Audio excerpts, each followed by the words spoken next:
Honoring the Sacred Contract. I'm Ben Oofana, and before going further, I want to mention, because there's so much depth in this article, I will be reading from it. And over the past few weeks, I've become even more aware of some of my favorite authors, creators, such as Esther Perel and Ruth Ben-Ghiat and John Pavlovitz. They all read from their articles, actually, because when you include so much depth, there's substance in your articles, and you want to be able to remember everything that you want to include in the video. So let's dive into it. For many years, I've been straddling different cultures, and sometimes that can be a real challenge. For 17 years, I trained with Shifu Li Tai Liang in Xin Yi Quan, Baguazhang, Tai Chi, and Chi Gong, internal martial arts that are rooted in Taoist lineages that go back thousands of years. I first began attending his classes in the Corona section of Queens, but I quickly realized that the depth and complexity of what he was teaching couldn't be fully grasped in a class setting with all these other students. So I began to train with him individually.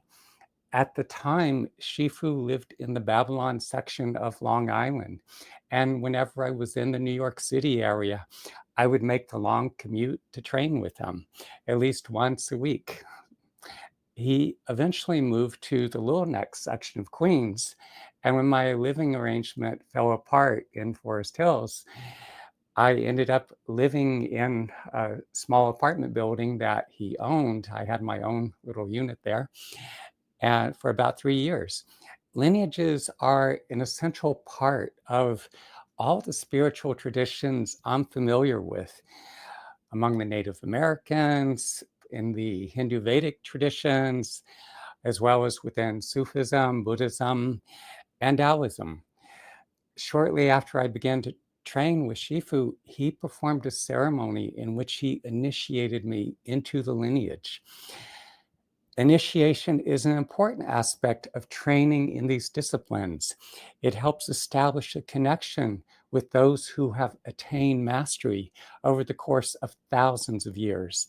Even though these individuals are no longer present in the body, they continue to guide sincere students, helping them to progress and to attain higher levels of mastery. In the 17 years I spent training with Shifu, I doubt that I missed more than 10 scheduled sessions, if even that. There were times I had a physical injury, but I still showed up. On those occasions, we focused on Qigong or other forms of practice that wouldn't aggravate the injury. There were a few instances when I was so ill, like when I had the flu, or when I had the opportunity to work with someone, and that was the only time they were available, that I had to reschedule my session with Shifu. Whenever that happened, I would call him directly, explain the situation, and let him know I couldn't make it at the scheduled time and day. And then I would tell him when I was available, and we would reschedule right then over the phone. In doing so, I was demonstrating respect and appreciation for him as a person, for the time and energy he invested in me, and also for the value in what he was offering. Going back in time, ever since early childhood, I was drawn to Native Americans. At 14, when I first learned about the traditional Native doctors, the medicine men and women, I thought to myself, if ever given the opportunity, this is what I'm going to do with my life. I began saving money, and by the time I was 17, I left on my own and made it as far as Oklahoma, where I found myself living among a community of Kiowa Indians. I began attending peyote meetings with the native elders, and it was during one of those peyote meetings that I first met my mentor, Horace Daukei, one of the last surviving traditional doctors among the Kiowa tribe. Horace transmitted portions of his own healing gifts, commonly referred to as medicine. He then had me go on the Vision Quest, a traditional native practice that involves going out to fast alone in the mountains for 4 days and nights without food and water. in order to earn the right to work with these gifts of healing. Horace began to have me assist him in the work he did with his patients.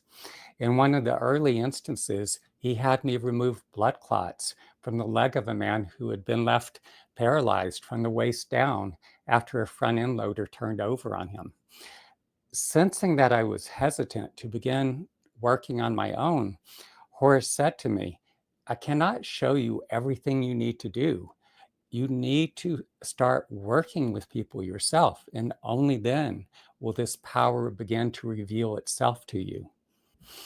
After a few years of training with Horace, I felt I needed time and space to reassemble myself, so I returned to college.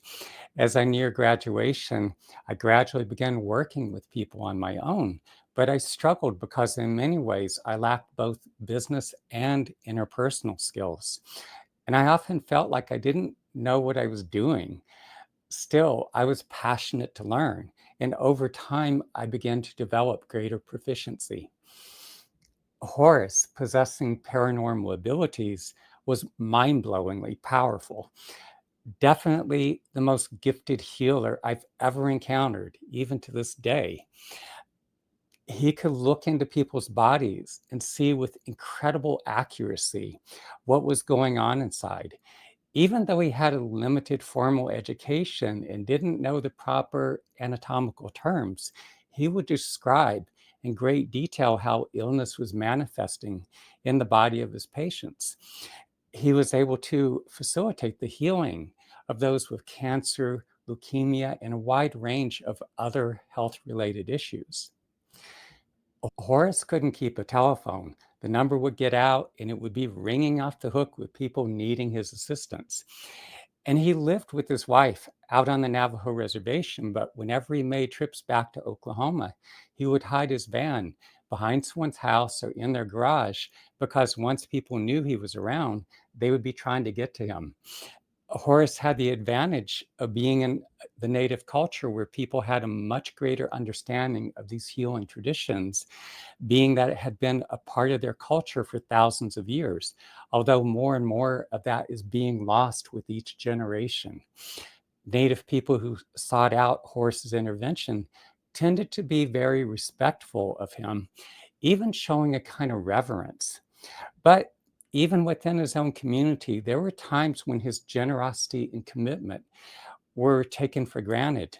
In one such instance, he got a call, an emergency, dropped what he was doing, and drove all the way from the Four Corners area of the Navajo reservation back to Oklahoma. They had a teepee set up, and Horace conducted a peyote meeting, doctored the patient during the ceremony, and then had to turn around and drive all the way back to his home on the reservation the next day after having been up all night. They gave him only $40, which didn't even cover the cost of gasoline one way. There were other instances in which people didn't pay Horace after he had assisted them or did other things to take advantage of him. In some instances, Horace would go back in and undo the healing that had taken place. And knowing what he went through, I don't blame him. Starting out on my own in my mid 20s was difficult. One of the greatest challenges I faced over the years is that most people, having not grown up in a culture where these forms of traditional healing were practiced, have little, if any, understanding or point of reference for this kind of work. At times, I felt as though I didn't really know what I was doing. And yet, by that point, I had no one to turn to for guidance. It was up to me to figure things out. Yet, I was fortunate to find a number of individuals to work with who were receptive and very cognizant of the changes taking place within their bodies and minds, and who were deeply appreciative, truly valuing the work. I learned by listening to their feedback and through my observations as my ability to perceive the changes taking place within them continue to grow. The sessions I facilitate are extraordinarily powerful. At times, they bring a lot of memories and emotions from past trauma and other lived experiences to the surface. Most people have never learned how to work effectively with their emotions. Many have spent their lives avoiding the realities of their experience and the feelings they rather not face. And sometimes people flake on their appointments because of the intensity of what's coming up. Yet these memories and emotions need to be brought to the surface so they can be thoroughly digested, so the wounded parts of the self can heal. Having lived through the trauma of my own childhood and adolescence and being overwhelmed at times by excruciatingly painful and all consuming emotions, I intuitively developed a means of digesting my lived experiences and the emotions attached to them. I now go to great lengths to ensure that those I work with gain a thorough working understanding of this series of practices, instilling a valuable set of tools they can draw upon to continue their healing process. These practices help to diffuse strong emotions, calm the nervous system, and allow them to feel safer and more comfortable in their bodies and surroundings. From there, they're better able to address the issues concerning them, build a stronger foundation, and support their continued growth. Recently, a woman was referred to me who had been struggling with anxiety for many years. She and her boyfriend were also triggering each other's vulnerabilities. I devoted a lot of additional time to her, responding whenever she called or texted, and occasionally checking in to see how she was doing, as I often do during the initial stages of the healing process. From her feedback and my own observations, it was clear that she was making considerable progress. Her anxiety was lessening. She was facing the challenges in her relationship and beginning to navigate them more successfully. Then I received a text. This Sunday's not going to work. I responded with, let me know what works in your schedule. I haven't heard back since. There are times I really invest in people because I recognize their potential and I truly do want to see them heal. I had already extended myself generously, not just in time, but with deep investment. Her lack of response shows a lack of respect or a lack of readiness. Either way, it's better for me to let it go and walk away, at least for now. Having trained with a traditional Native American doctor and a Chinese master in an ancient Taoist lineage, there's a standard I hold myself to. And it's not about being rigid, it's about recognizing that healing, transformation, and growth demand something of us. It's important for those who seek out my assistance to understand that these sessions are not casual drop ins or optional appointments to blow off whenever the issues and realities of daily life you've been avoiding or the emotions attached to them start making their way to the surface. When someone cancels with a text or even a call without rescheduling or acknowledging the time and energy I've extended, it's not just inconsiderate, it's a sign they don't yet grasp the seriousness of the work or the gift that's being offered. What many people fail to realize is that when they ghost or cancel on a whim, they're not just avoiding discomfort, they're breaking a spiritual contract. And there's a cost to that. It often shows up as emotional turmoil. The traumatic wounds they carry will most likely never heal. These unresolved patterns continue to play out in the relationships, and if not there, they will eventually manifest within the body. Because when you turn away from a healing that's already been set into motion, it creates karmic loose ends that don't just disappear. What's left undealt with doesn't go away, it festers and resurfaces, expressing itself in one form or another. Those of us who serve as conduits are not just another service provider, we're vessels for something profound. And not everyone is going to rise to meet that. Some will fall away, and others, the ones who are truly committed, will stay and do the work. For centuries, Native people approached the vision quest, sundance, and other ceremonial practices, and the work they did with their traditional doctors, with a deep sense of reverence. Once they agreed to take part, there was no backing out. They understood that the process was already set into motion by the spiritual forces and beings that facilitated these ceremonies. And with that understanding came a commitment, one that wasn't taken lightly. It can be really disheartening when people flake, yet I've learned to put it into perspective. Those who do so are avoiding the feelings and issues they rather not face. In other words, they're running from the parts of themselves they're not willing to confront. But to deny a truth is to give it strength beyond all endurance.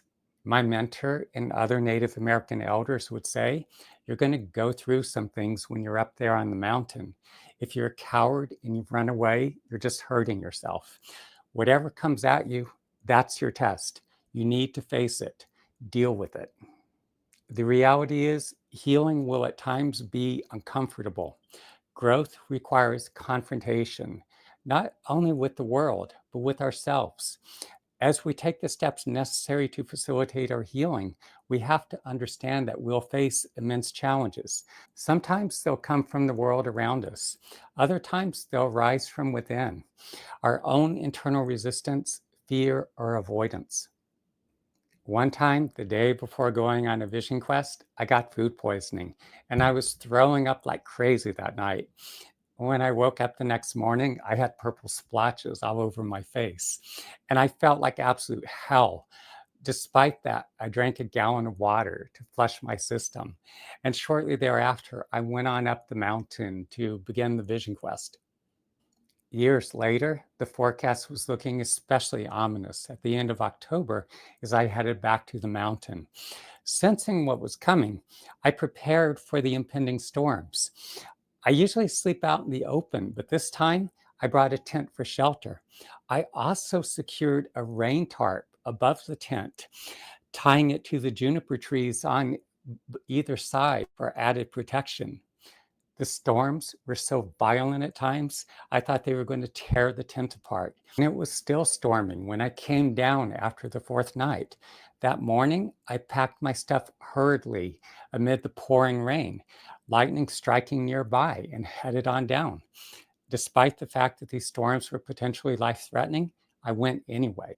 That's the level of commitment these practices require, not comfort, not convenience, but showing up, no matter what appears to be standing in our way, because we've entered into something sacred. And once that door is opened, the only way out is through. In closing, I want to thank you for joining me. And if you haven't already done so, look below and click like and subscribe. Also, if you're feeling called to take the next step in your healing journey, reach out, message me, or call me at 332 333 5155.